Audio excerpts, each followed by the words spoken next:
हनुमान जी कोई साधारण नहीं, राम कथा के सबसे बड़े रसिक हैं श्री हनुमान जी महाराज। अगर हनुमान जी को प्रसन्न करना चाहते हैं, हनुमान जी को प्रसन्न करना चाहते हैं तो उनको कथा सुनाइए, भगवान की कथा सुनाइए। कहीं भी कथा होती है तो सर्वप्रथम श्री हनुमान जी महाराज वहां पर किसी न किसी रूप में पधारते। आप सुन चुके हैं हनुमान जी की का वो प्रसंग, फिर आपको सुनाई देते हैं। 14 वर्ष की वनवास की अवधि को पूर्ण करके भगवान श्री राम जब श्री अवध में पधारे, अयोध्या के राज सिंहासन पर बड़े धूमधाम के साथ में राज्याभिषेक संपन्न हुआ। राज्याभिषेक होते होते रात्रि के 12 बज गए। भगवान श्री राम आज अयोध्या के राजमहल में विश्राम करने के लिए चले जा रहे हैं।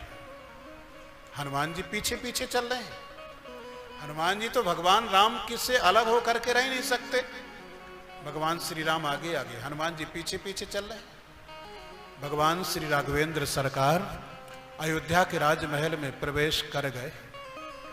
श्री हनुमान जी भी भीतर प्रवेश करने लगे, लेकिन महल के द्वार पर खड़ी हैं श्री सीता जी। सीता जी ने हनुमान जी को भीतर आते देखा तो सीता जी ने हनुमान जी को वहीं रोक दिया।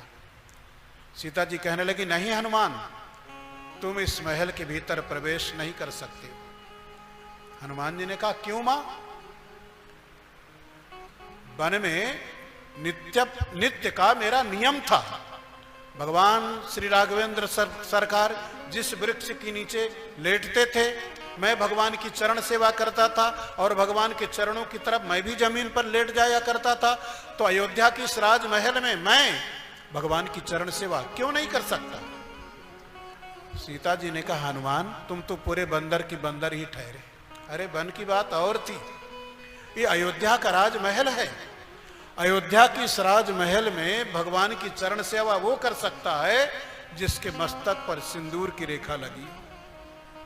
कह करके सीता जी ने महल का फाटक बंद कर दिया। हनुमान जी बाहर रह गए। लेकिन श्री हनुमान जी महाराज ज्ञानी नाम अग्रगण्यम है,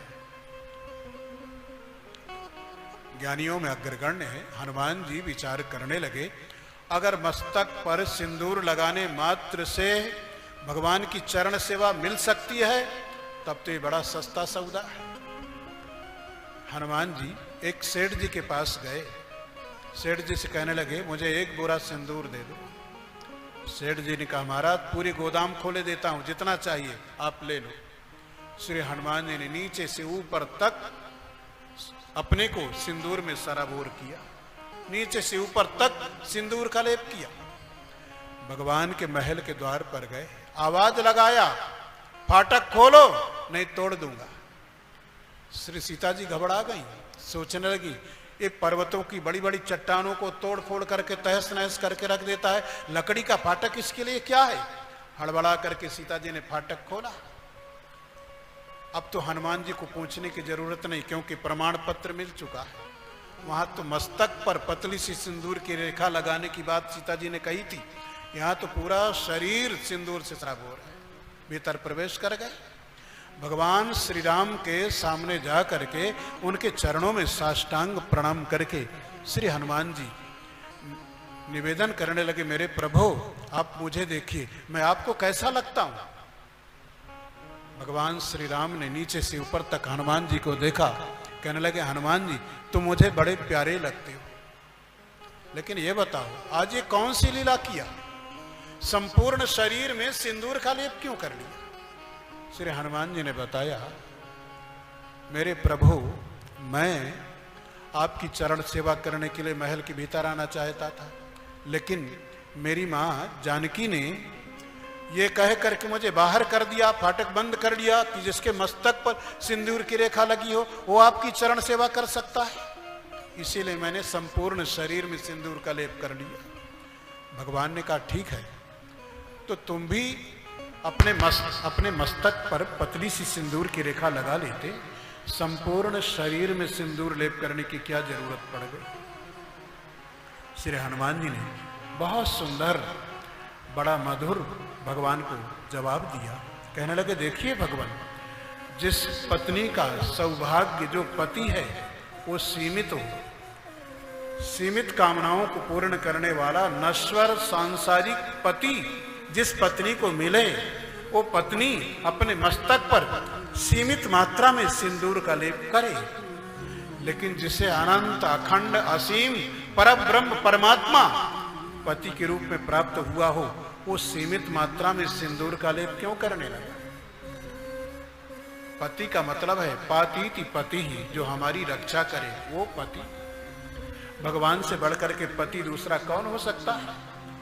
जब असीम अनंत परब्रह्म परमात्मा हमें पति के रूप में प्राप्त हुआ है, तो हम सीमित मात्रा में सिंदूर का लेप क्यों करें?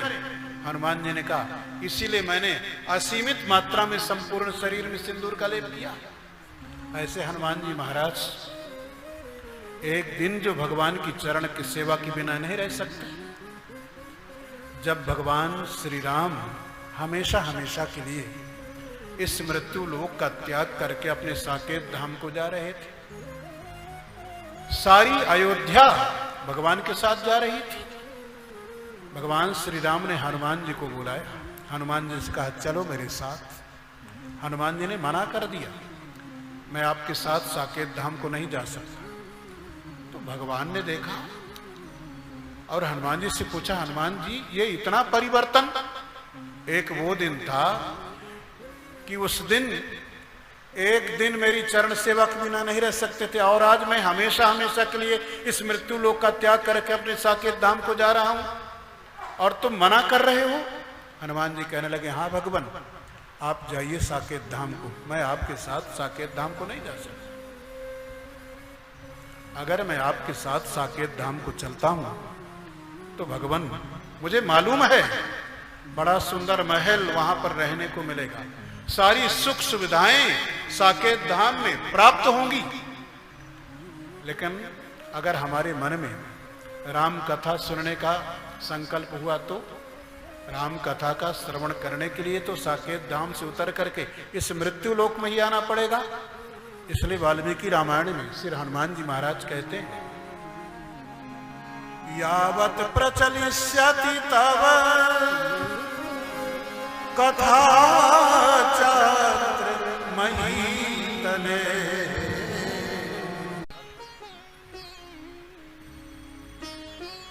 हनुमान जैसे भक्त ने भगवान के साथ साकेत धाम जाना स्वीकार नहीं किया। इस कथा के लोभ से श्री हनुमान जी महाराज पृथ्वी पर रहे। आप समझ सकते हैं कथा का, भगवान की कथा का कितना महत्व है। भगवान को छोड़ दिया, लेकिन भगवान की कथा को नहीं छोड़ा। अगर कथा का आश्रय लेंगे तो भगवान तो पीछे पीछे रहेंगे, पीछे पीछे रहेंगे। वंदे विशुद्ध विज्ञानौ कपि कवीश्वर कपीश्वर। श्री हनुमान जी की वंदना करते हैं, श्री वाल्मीकि जी की वंदना करते हैं। सबसे अंत में सीताराम भगवान की वंदना करते हैं। गोस्वामी और गुरुदेव की वंदना करते हैं। बंदाऊं गुरु पद पदुम परागा, बंदाऊं गुरु पद पदुम परागा। सुरुचि सुवास सरस अनुरागा, सुरुचि सुवास सरस अनुरागा। बंदाऊं गुरु पद पदुम परागा, बंदाऊं गुरु पद पदुम परागा। कहते हैं गुरुदेव के चरण कमलों की जो रज है, उस रज की मैं वंदना करता हूं। गुरुदेव की जो चरण रज है उसमें अद्भुत चमत्कार है।